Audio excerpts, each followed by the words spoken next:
recovered from the game on Sunday? Yes. Yeah. Yes. Just from your sort of going back on it, taking a look at it now, just recovering from the 22 points, was there, even being 7 down, I think, with like 2 minutes left, was there a part of it that you found even more fascinating when you sort of saw it for the first time on tape? Well, you mentioned one. The first part was we weren't as bad as I thought in the first half. First half, I just thought, wow, they just really, SC was just good. They were good, and we got down, we got behind.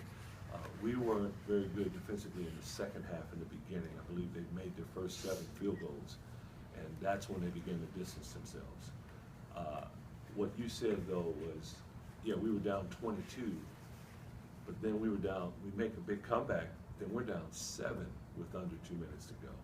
And to me, that was just as difficult as coming back from 22, and yet our guys found a way. And then just also the amount of points that you guys scored in such a short time there. Had you ever sort of seen that and just been so good offensively, or was that defense creating offense? There's no question it was the defense. No doubt it generated the offense for us.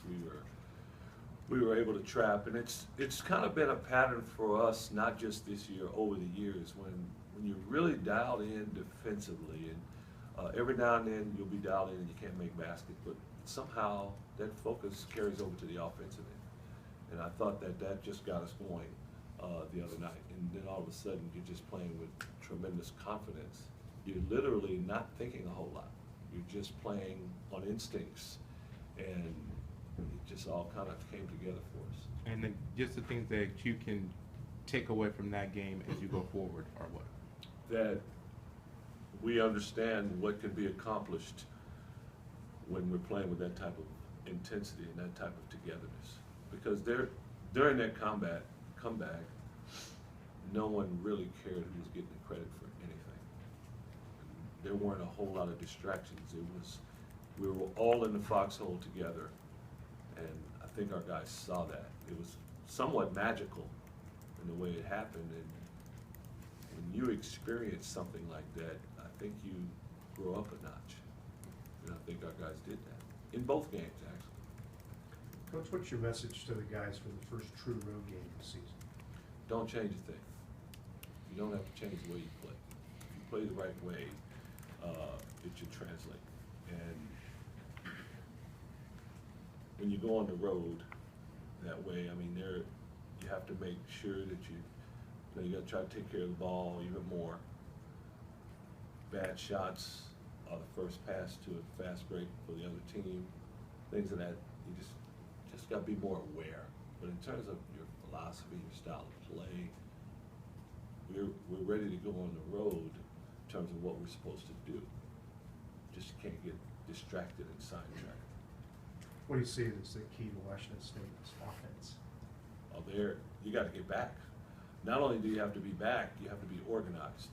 Again, it's one thing to have all your guys back on defense. It's another thing to be in position to help.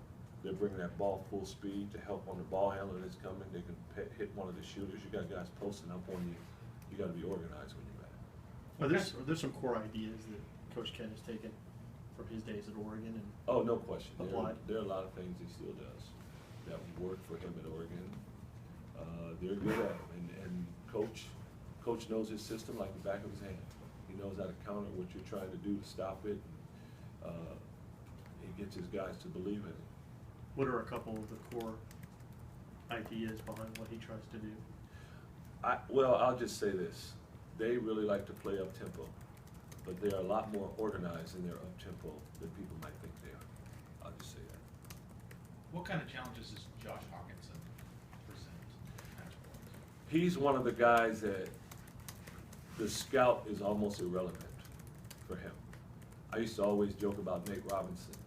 How do you scout the fact that when there's a loose ball, he's not only going to get it every time, he's going to turn it into a layup. Okay, so we're going to work on drills going for loose balls and then transition when you go after the loose ball. No one does that. Hawkinson is a little like that in that he just has a nose for the ball.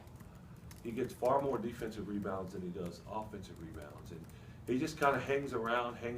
He has that great feel for where the ball is, where the open spots are. And you can concentrate on him a lot, but he just still kind of finds a way. He's just a very, very innately smart basketball player. I don't remember you guys recruiting him. How does a guy like that slip under the radar?